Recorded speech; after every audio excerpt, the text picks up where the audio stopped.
کر کے واپس آنا ہوتا ہے، بیچارہ پانی پلا دے، اس کی مہربانی، ہم بھی جاتے ہیں، آپ بھی جاتے ہیں۔ نبی علیہ السلام جب گئے، اس نے کہا نبی علیہ السلام میرے در پہ آئے، میرے گھر آئے، اور غریبوں کے پاس بھی جایا کرو، پروٹوکول نہ لیا کرو، جس کو اللہ نے کچھ دیا ہے وہ غریب کے ڈیرے پہ ضرور جائے، یہ میرے نبی کی سنت ہے۔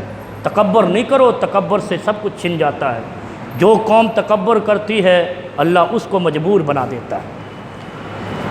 جب نبی علیہ السلام گئے تو اس نے نبی علیہ السلام کو دیکھا، کہا اللہم لا تعطنی فابتلنی، اللہ تو نے مجھے کچھ دیا تو نہیں ہے، مجھے کسی مصیبت میں ہی ڈال دے تاکہ میں نبی علیہ السلام کو کھلا سکوں یا میں کوئی صدقہ کر سکوں۔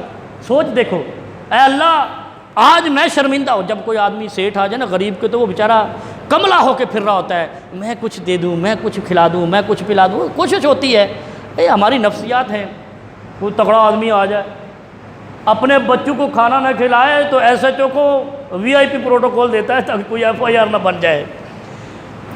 نبی علیہ السلام آئے، اس کو اپنے من پہ غصہ آیا، کہا اللہم لا تعطنی، اے اللہ تو نے مجھے کچھ دیا نہیں ہے، وابتلنی تو مجھے مبتلا ہی کر دے، ما یکون جو تو چاہتا ہے اس میں مبتلا کر دے۔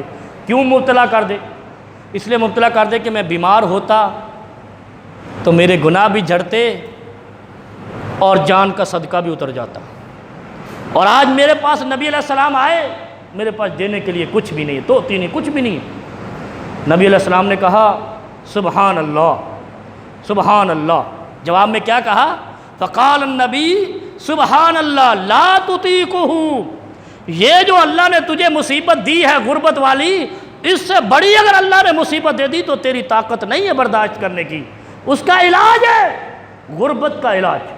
ٹپیکلی بات بتا رہا ہوں، غربت کا علاج یہ سارے ساتھی یاد کریں، سب کو یاد ہے، مومن کو سب سے زیادہ یہی دعا یاد ہے، لیکن ہمیں پتہ نہیں ہے کس بات کی ہے۔ تو آدمی کو پتہ ہی نہ ہو گھر کدھر ہے اور چلتا رہے تو منزل نہیں ملتی۔ جب تک پتہ نہ ہو کہ میں نے یہ کام کرنا ہے، گھر سے نکلے چیز لینے کے لیے پتہ ہی نہیں لینا کیا ہے، واپس ہی آئے گا نا۔ ہم نے دین کو بھی ایسے بنا رکھا، پتہ کوئی نہیں، ہمیں پڑھی جانے، اور ہر چیز پتہ کر کے پڑھا کرو۔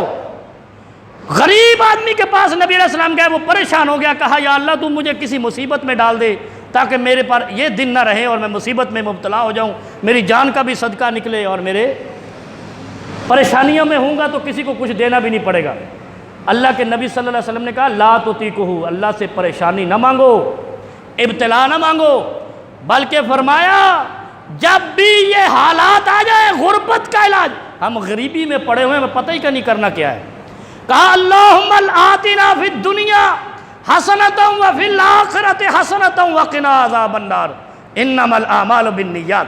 قرآن بخاری کی پہلی روایت ہے، کیا ہے کہ ہر عمل نیت کے مطابق۔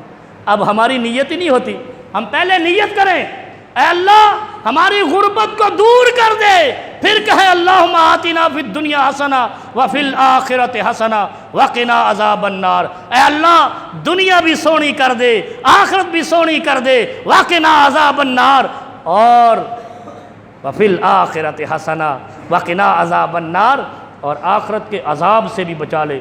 تین باتیں ہیں اس میں، دنیا کی خوشحالی، دنیا کی خوشحالی کتنی عام سی یہ دعا ہے، ربنا آتنا فی الدنیا حسنہ وفی الآخرۃ حسنہ وقنا عذاب النار۔